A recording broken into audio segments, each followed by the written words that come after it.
성경은 하나님과 주의 백성의 관계를 다양한 구도로 설명을 합니다. 하나님은 인생의 주인이다. 우리는 그 주님의 종이다. 혹은 교회는 하나님의 신부다. 예수 그리스도는 교회된 신부의 신랑과 같다. 혹은 하나님은 인생에 있어서 아버지다. 그리고 예배자는 하나님 앞에 주의 자녀다. 다양한 하나님과 주의 백성의 관계를 설명합니다.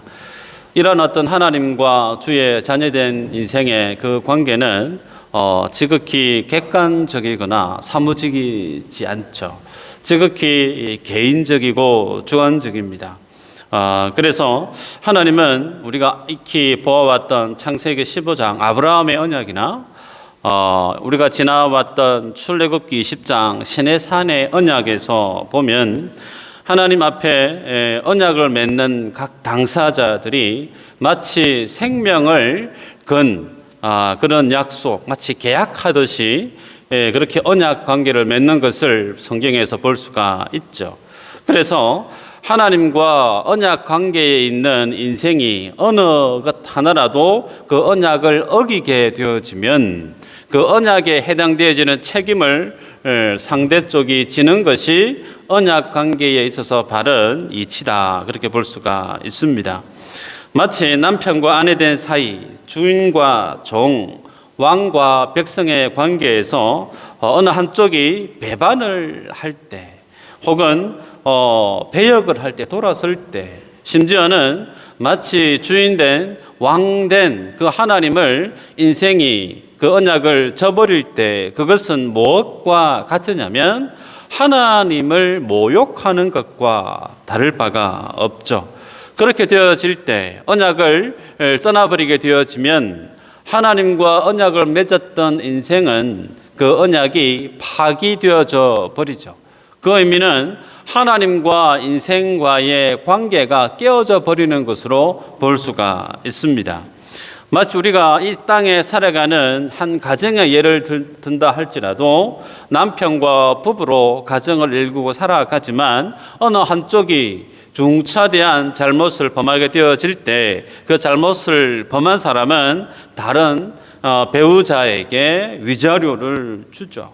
그리고 그에 대한 책임을 물게 되어지는 것처럼 언약 관계에 있을 때 하나님과 주의 자녀의 관계는 마치 생명을 건 그런 언약 관계에 있음을 창세기에서 우리가 또 보아봤던 출애굽기에서 확인할 수가 있습니다. 그런데 우리가 익히 보아봤던 황금 송아지 사건, 우상 숭배했던 그 송아지 사건은 하나님과 이스라엘 백성 간에 언약을 맺었던 그 관계를 파기해버리는, 하나님과 주의 백성의 관계를 깨어뜨려 버렸던 그런 사건이었음을 우리가 익히 보아왔죠.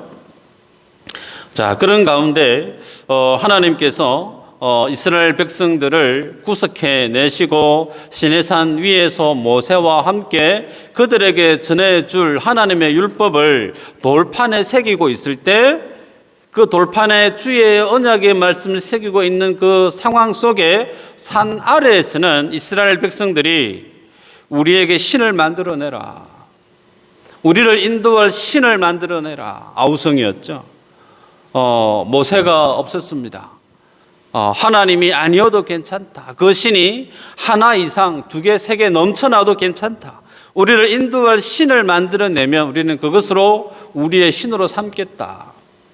마치 그 모습은 편재해 계시는 하나님의 얼굴 앞에 마치 모욕을 하는 것과 다를 바 없는 아주 큰 악한 죄악임을 볼 수가 있습니다. 이로써 하나님께서 시내산에서 이스라엘 백성들과 맺었던 그 10계명, 그 중에 첫째, 둘째 계명이 정면으로 어긋나 버리고 깨어져 버렸던 것을 볼 수가 있죠. 그래서 여기까지 보면 마치 이스라엘 백성과 하나님의 그 관계는 이스라엘의 죄에 의해서 하나님께서 이스라엘 백성들을 구속해 내시고 그들을 통한 하나님의 구원의 계획이 깨어져 버리고 실패해져 버리는 것처럼 보였습니다. 그들을 향한 하나님의 구원의 계획, 그것은 파기되어져 버리고 하나님과 이스라엘의 관계가 깨어져 버림과 동시에 그들을 향한 하나님의 계획도 동일하게 수포로 돌아가 버리는 듯한 모습이었죠. 그런데 그런 상황 속에서 모세가 하나님 앞에 자신의 생명을 건 중보 기도를 드리죠. 그 중보 기도 때문에 성경은 하나님과 이스라엘의 관계가 회복되어졌음을 우리가 지난 시간까지 보지 않았습니까? 마치 이 모습은 무엇과 같으냐면 예수님께서 이스라엘을 회복하시고 구원하시고 인생을 향해 하나님의 구속의 길을 만들어내시는 십자가의 구속의 사건과 그 본질적인 의미가 동일하다는 거예요. 생각해 보시면 예수님은 죽은 자도 살려내셨고 수많은 하나님의 이적을 행하셨던 전지전능하신 주님이세요. 창조주 되신 하나님이세요. 그런데 그 완전하신 그 하나님께서 종교 지도자들에 의해서 십자가에서 죽으십니다. 불의한 재판이 행해지는 동안 예수님이 사형으로 판결되어질 때 종교 지도자들은 그들을 눈에 가시와 같았던 주님이 죽게 되어진다는 사실 앞에 아주 기뻐하고 즐거워합니다. 결국 주님이 십자가에서 죽으셨어요. 자, 여기까지만 보면 사단이 승리한 것 같아요. 죄악이 승리한 것 같습니다. 그러나 주님이 돌아가셨던 그 주님을 부활시키시죠. 부활하신 주님으로 인해서 사단의 괴계를, 죽음의 권세를, 죄악의 능력을 하나님이 무력화시켜 버립니다.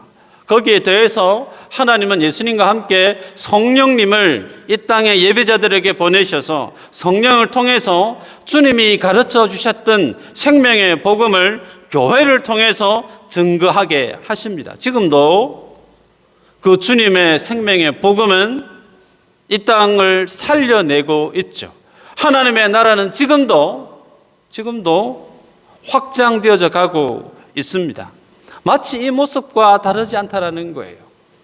출애굽기 황금 송아지 사건은 마치 이스라엘 백성들을 향한 하나님의 구원의 계획이 그들의 죄악 때문에 언약의 관계가 깨어져 버리는 것처럼 마치 예수님이 십자가에서 돌아가심으로 예수님을 통한 하나님의 구원의 계획이 실패해져 버리는 것처럼 보였으나 주님이 모세를 동원하시고 주님이 부활시키심으로 완성된 하나님의 구원의 그 길을 여셨던 것처럼 황금 송아지 사건 앞에 주님이 다시 오늘 본문에서 모세를 통한 언약 갱신을 해내는 이 모습은 주님의 부활 사건과 그 맥을 같이 하고 있다는 사실이죠. 때문에 오늘 우리들은 이 본문을 보면서 하나님께서 하나님과의 언약 관계가 깨어져 버렸던 이스라엘, 그 인생을 다시금 회복시키시는데 중요한 것은 어떻게 하나님 앞에 범죄한 인생들을 하나님께서 회복시켜 내시는가예요.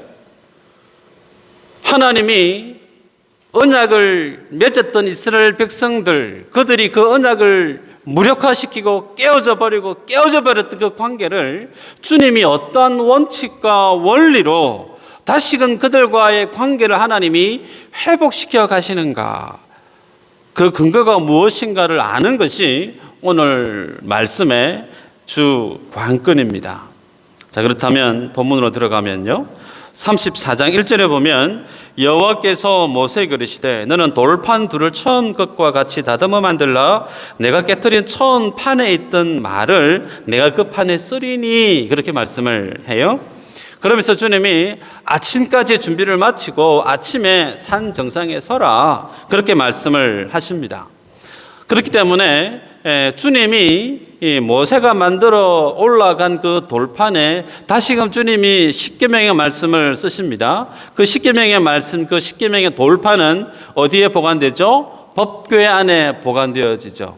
그래서 법궤 안에 보관되어져 있는 그 십계명의 돌판은 하나님이 물론 쓰신 것이지만 준비는 누가 했다고요? 모세가 했습니다. 자, 그러면 그 법궤 안에 들어있는 것이 뭐죠? 돌판이 들어있었고, 또 아론의 쌍난 지팡이가 있었고, 만나를 담은 황금 항아리가 있지 않습니까? 이것들은 무엇을 상징한다고 전해드렸던가요? 하나같이 놀라운 하나님의 은혜, 하나님의 능력, 맞나요? 그거 아니라고 그랬죠.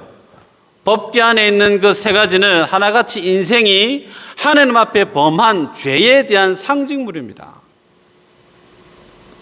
그래서 오늘 본문에 보면 1절에 주님이 말씀합니다. 네가 깨트린 처음 판, 이런 표현을 써요. 여기서 깨트리다라는 말이 참 중요한데, 깨트리다, 샤바르라고 하는 말인데요. 이 샤바르라고 하는 이 말이 히브리어 말로서 다양한 형식에 따라서 그 의미가 나누어지는데, 특별히 샤바르라고 하는 이 말이 우상을 파괴하는 듯한 뉘앙스로 쓰여졌던 본문임을 보게 됩니다. 무슨 얘기냐면 모세가 돌판을 깨뜨렸단 말이에요. 근데 그 모세가 돌판을 황금 송아지 사건 때문에 돌판을 깨뜨렸는데, 그 돌판을 깨뜨리다라고 하는 그 표현을 하나님이 직접적으로 어떻게 묘사하고 있느냐면, 법궤 십계명이 깨어져 버렸지만 그 깨어진 것이 무엇을 깨뜨렸다고 주님이 연상케 하냐면 우상을 깨뜨렸다라는 것으로 드러낸다는 거예요. 기억나십니까? 모세는 시내산에서 내려와서 황금 우상을 섬기는 인생들을 바라볼 때 돌판을 깨뜨립니다. 그 다음에는 뭘 하죠? 황금 송아지 우상을 깨부숩니다. 가루를 만들죠. 물에 타서 우상 숭배 있는 사람들에게 타서 먹이게 하죠. 돌판이 깨어짐과 동시에 뭐가 깨어지죠? 황금 송아지 우상이 깨어져 버립니다. 자, 그렇다면 돌판이 깨어지는 것이 왜 우상을 깨트리는 것이 될까? 지난 시간에도 말씀을 드렸지만 출애굽기 34장은 언약갱신장이다, 그렇게 정리할 수가 있는데, 황금 송아지를 숭배함으로 죄를 범한 인생의 그 모습에 대해서 하나님이 관계를 회복해 가시는 장이 34장이죠. 그래서 죄인을 구속해내시고 그 죄인들을 향한 하나님의 구원의 계획을 성취해내는 것이 이 샤바르라고 하는 깨트리다라고 하는 이 말 안에 녹아 있다는 사실이죠. 생각해 보시면 예수님을 반역하고 잡아 죽이려는 자들, 종교 지도자들이 있습니다. 주님이 말씀 한마디면 주님의 대적들을 일거에 다 정리하실 수가 있어요? 그런데 주님이 자신을 죽이려는 사람들을 어떻게 승리하시죠? 도리어 주님이 십자가에서 죽으십니다. 주님이 십자가에서 죽으심으로 인해서 무엇을 성취하시죠? 죽음의 권세를 무력화시키죠. 죄의 그 파괴력을 주님이 무력화시킵니다. 사단의 괴계를 주님이 죽으심으로 하나님의 구원의 길을 여셨단 말이에요. 마치 그것이 무엇으로 주님이 오늘 표현하고 있느냐면 샤바르라고 하는 말이에요. 하나님의 법궤가 깨어짐으로 인해서 그 법궤와 그 말씀 앞에 그대로 적용되어져 버리면 인생들은 우상 숭배를 했기 때문에 1계명, 2계명 앞에 모든 인생들이 죽을 수밖에 없죠. 그 인생들을 구원의 냄과 동시에 그들 마음 중심에 있었던 우상을 뿌리째 깨트리기 위해서 하나님의 법궤가 산산조각 나져 버린다는 거예요. 그것이 십자가에서 자신을 깨트려 죽으시는 예수님의 죽음의 사건을 통해서 오늘 본문에서 주님이 완성될 십자가의 복음에 대한 모형으로 주님이 모세가 네가 깨트린 그 돌판이라고 다시금 정확하게 맥을 짚어주시는 것을 볼 수가 있습니다. 그래서 법궤 안에는 인생이 주님 앞에 범한 죄에 대한 상징물이 그대로 녹아 있습니다. 만나, 쌍난 아론의 지팡이, 법궤, 돌판, 그냥 놔두면 죄가 그대로 노출되어 버리기에 그 법궤의 뚜껑을 덮어요. 못 보게. 그게 뭐죠? 속죄소. 그 속죄소 위에 하나님이 좌정하신다고 말씀하시죠. 그래서 1년에 한 번 대제사장은 어린 양의 피를 뿌립니다.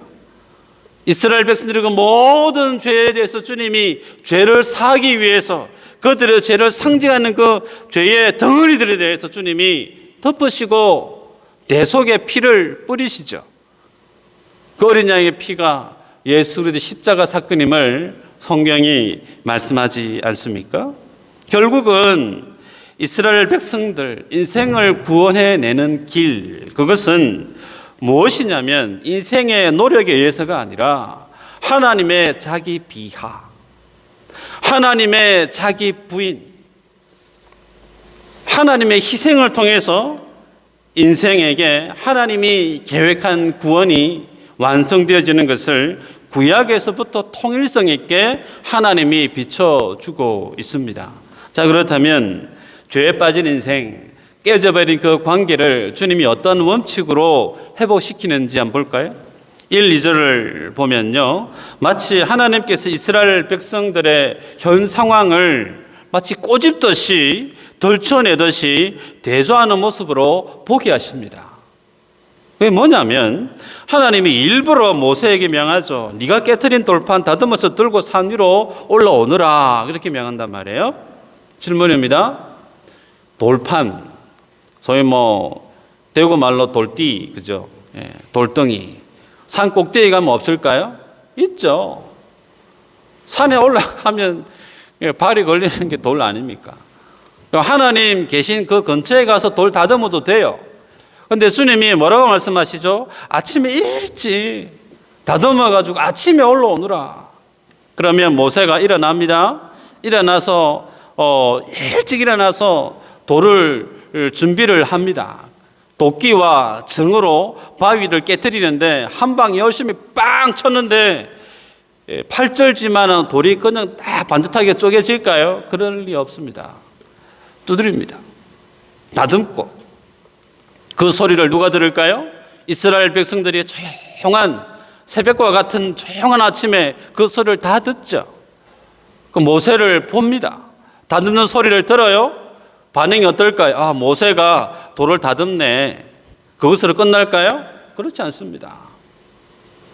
황금 송아지 사건 때문에, 그 범죄한 사실 때문에 우리가 죽어야 했는데 하나님의 말씀이 깨어져 버렸던 그 사실을 백성들이 되뇌이죠. 다시금 하나님의 언약이 새겨지기 위해서 모세가 저 돌을 다듬는구나. 모든 이스라엘 백성들이 아침 조용한 시간에 직접 눈으로 보고 듣습니다. 백성들의 마음이 어떨까요? 하나님 앞에 범죄한 자신의 죄에 대해서 반추하게 되는 거죠. 하나님 앞에 범죄했던 그 사실이 고스란히 자기 마음속에 되뇌이게 되는 거예요. 그것을 의도적으로 주님이 모세를 통해서 보여주게 하고 있다는 사실이죠. 그러면서 주님이 명하실 때 모세 니만 올라오느라, 다른 사람 일절 올라오면 안 되고 심지어 가축들조차도 올라와서 산 앞에서 풀 뜯어 먹으면 안 된다고. 무슨 얘기죠? 완전한 거룩하신 그 하나님 앞에 감히 어느 누구도, 인생뿐만 아니라 심지어 동물조차도 거룩하신 그 하나님 앞에 설 수 있는 존재가 아무도 없다는 거죠. 그 정도로 하나님의 거룩하심을 처음부터 모세에게 강조하고 있는 것을 보게 됩니다. 그러면서 주님이 모세를 어떻게 대면하는가? 5절에 보면요, 여호와께서 구름 가운데 강림하사 그와 함께 거기 서서 여호와의 이름을 선포하실세. 여러분, 성경을 보면요 좀 재밌어요. 산 꼭대기에 아무도 없습니다. 하나님과 모세밖에 없어요.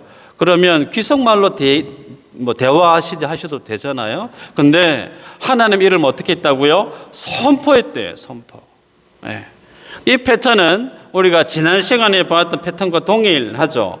33장 19절에서 하나님 앞에 주의 영광을 보여주옵소서라고 모세가 기도했을 때 하나님이 하나님의 모습을 하나님의 등 모습을 보여주시면서 뭐라고 표현하죠? 하나님의 이름을 선포하였다라고 기록하고 있죠. 때문에 주님의 이름을 선포하다라고 하는 이 말의 의미가 뭐냐면 하나님의 이름에 대한 그 정체성을 너무나 선명하게 모세에게만 보여주고 있다는 거예요.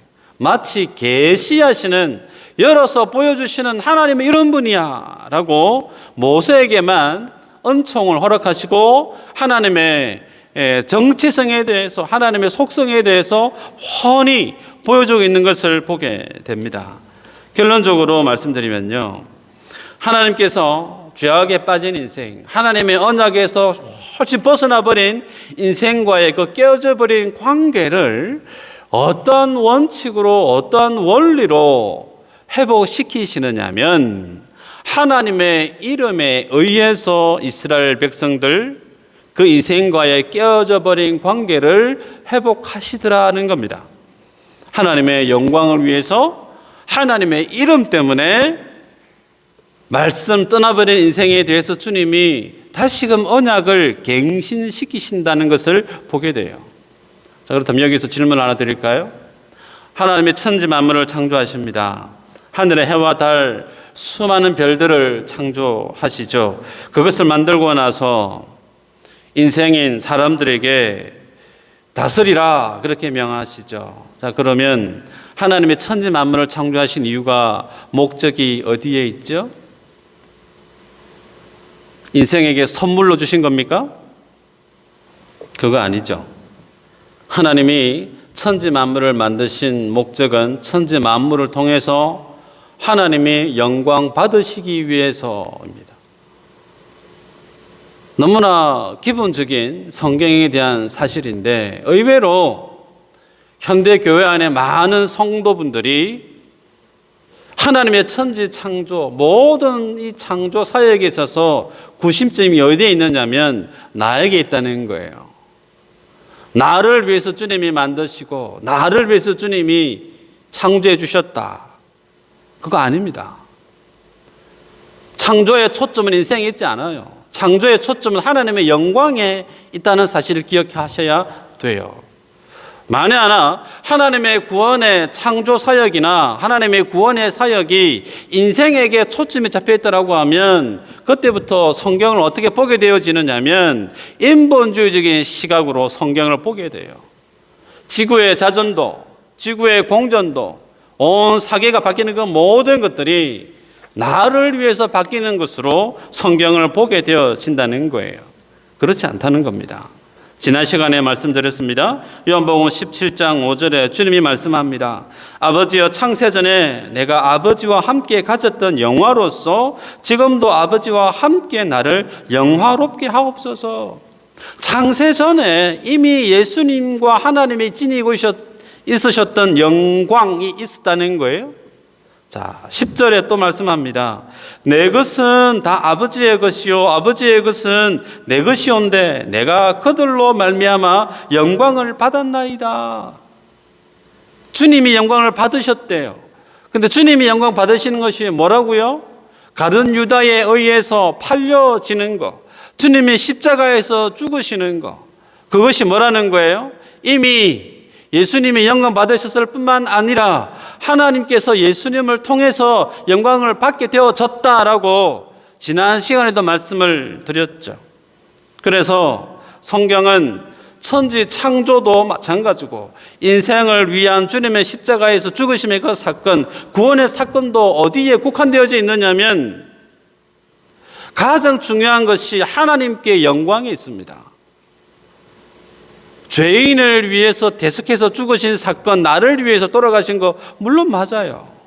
근데 그것만이 아니라는 거예요. 그것보다 더 중요한 게 뭐냐면 하나님의 영광이라는 겁니다. 그래서 히브리서 2장 8절에는 만물을 그 발 아래 복종케 하셨다. 주님이 십자가에서 죽으시고 부활하심으로 온 천하 만물이 그리스도 발 아래에 복종케 했다라고 말씀하죠. 에베소서에서는 4장 9절 10절에서는 주님의 그 십자가 그리고 부활하신 그 복음의 사건을 두고 만물을 충만케 하는 충만이다라고 얘기하죠. 성경은 이처럼 천지 창조 그리고 인생에 대한 구속에 대한 그 모든 것들이 포커스가 어디에 잡혀져 있느냐면 인생에게 초점이 있지 않습니다. 그 사건은 하나님의 영광에 포커스가 잡혀져 있다는 사실을 우리가 기억하고, 그러면 건강한 신앙은 어떤 신앙인가? 나 중심의 신앙이 아니죠. 건강한 신앙의 모습은 나 중심이 아닌 하나님 중심의 사고예요.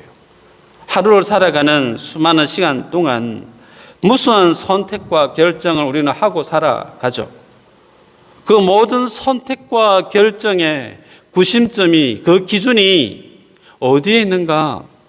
나 중심으로 해 살아가고 있는 인생이 있을 수 있고, 모든 선택과 결정에 있어서 하나님 중심의 사고로, 그 기준으로 판단하고 결정하는 이가 있죠. 예수 믿는 사람이라면, 주님을 정말 제대로 믿는 성도라면 후자여야 되겠죠. 때문에 나의 믿음의 모습을 점검해 볼 필요가 있습니다.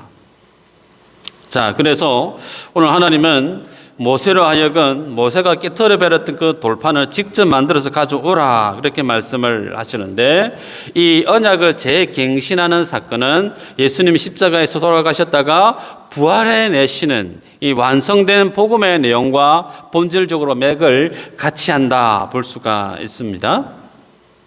그래서 주님은 깨어져 버렸던 인생과 주님의 그 관계를 어디에 근거해서 회복해 내시느냐면 하나님의 이름에, 하나님의 이름.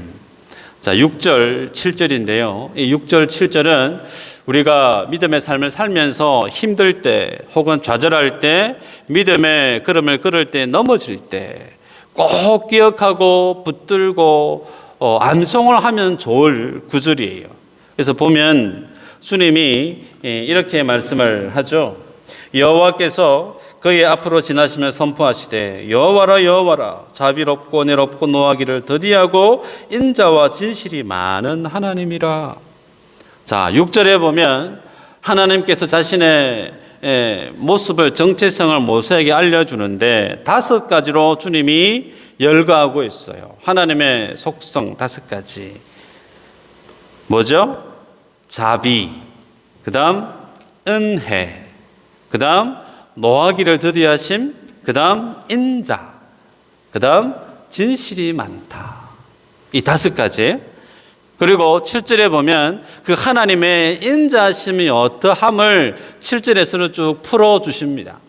그래서 이 말씀에서 우리가 눈여겨볼 성경 한 단어가 뭐라고 꼽아낼 수 있느냐 하면 인자라고 하는 표현이에요. 인자. 인자라고 하는 말에 히브리 말은 헤세드라고 하는 말이죠. 이 헤세드라고 하는 말이 참 유명한 말인데, 혹은 번역할 때 친절, 혹은 사랑, 자비, 은혜 다양하게 표현하고 있는데, 7절의 내용을 보면 주님이 천대까지 은혜를 베푸신다 말씀하시고, 죄인들의 악에 대해서 주님이 용서하시지만 그 죄에 대한, 아버지의 죄에 대한 보응을 자손에게 3, 4대까지 하신다. 대조법으로 말씀하고 있습니다. 하나님의 은혜는 천대까지, 그러나 죄인에 대한, 죄에 대한 보응은 3, 4대까지, 그렇게 주님의 자비가, 그리고 하나님의 죄에 대한 그 보응을 시간적인 갭으로 되자고 있는 것을 보게 되어지는데, 여기에서 주님이 말씀하시는 이 헤세드, 하나님의 자비라고 하는 것이 어떤 것인지를 이해하는 것이 좀 중요해요. 시간이 가지면 설명을 드립니다. 자, 예를 들게요. 한 나라에 임금이 있습니다. 그 나라에 정말 가난한, 너무너무 가난한 일반 평민이 있어요. 그 사람에게 임금이 평생토록 그 모든 식구들이 살 수 있는 집을 제공합니다. 그리고 큰 넓은 땅도 제공을 해요. 그리고 그가 그 나라에서 괜찮은 지위를 누리며 살아갈 수 있는 그 지위까지 보장을 해 줍니다. 마치 거지와 같은 그 사람 입장에서 보면 왕으로부터 받은 그 은혜가 심히 크죠. 너무 감사해요.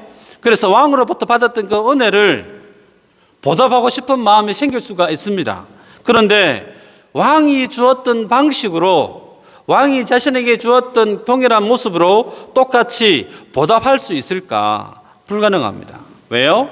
임금은 이미 모든 것을 지니고 있는 분이시기 때문에, 모든 천하가 임금의 것이기 때문에 무언가를 가지고 왕에게 드릴 수 있는 여력에 못 돼요.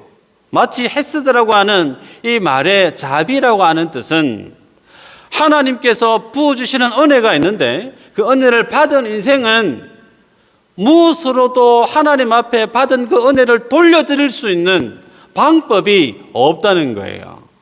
그냥 받을 수밖에 없는 그런 왕과 신하의 일반 평민의 관계에 있음을 헤세드라는 말로 표현하고 있습니다. 그런데 이러한 모습을 보면 하나님은 이러한 자비, 천대까지 베풀어 주시는 그 은혜, 그렇게 주님이 죄를 용서해 주심에도 불구하고 인생들이, 이스라엘 백성들이 하나님을 떠나고 하나님 앞에 불평, 불만, 배역하고 언약을 파기해 버릴 것을 주님이 모르실까요? 아시죠?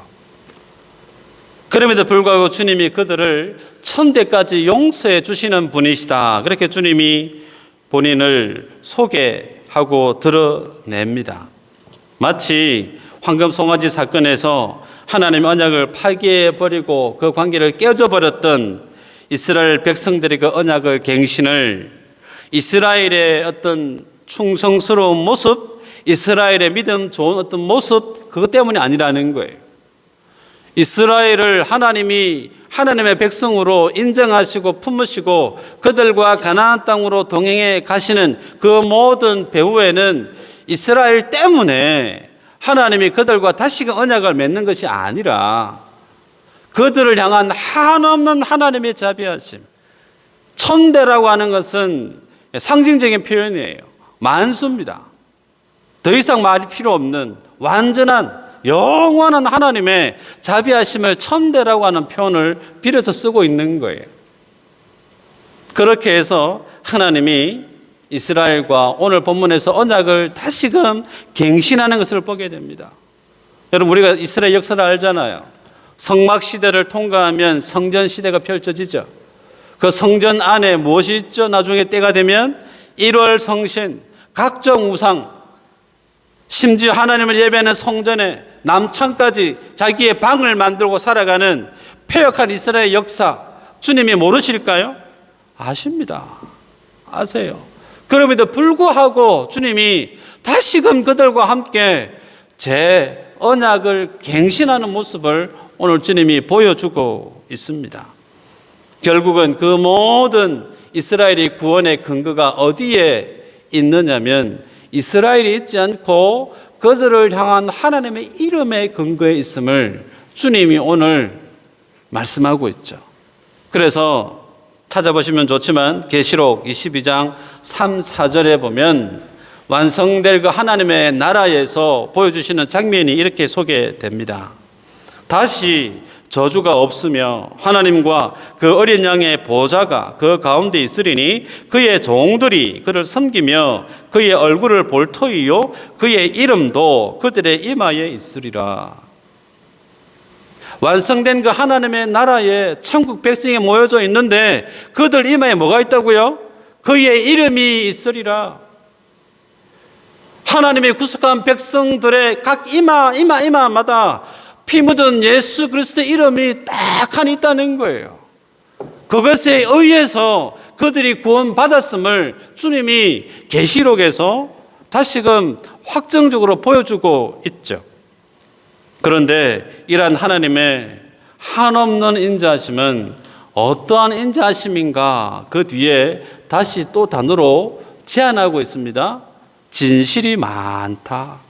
여기서 진실하다라고 하는 말의 의미는 진리를 표현하고 있죠. 그래서 한없는 하나님의 자비하심은 눈먼 사랑이 아니에요.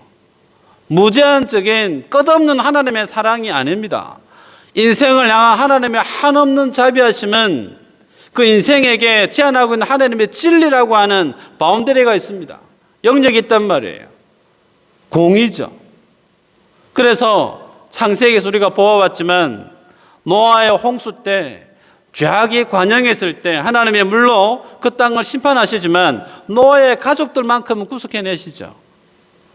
아브라함의 마찬가지입니다. 소돔과 고모라 땅에 악이 관영했을 때 그 땅을 하나님은 심판해 버리시지만 롯의 가정들을 구속해 내시는 모습. 그렇게 오늘 우리들도 동일합니다. 우리들도 동일하게 주님의 말씀을 떠나 살 때가 참 많죠. 주님이 내게 맡기신 사명에 눈 감고 귀 닫고 다른 것에 마음이 집중해 살아갈 때 참 많습니다. 근데 우리가 어떻게 살아간다고요?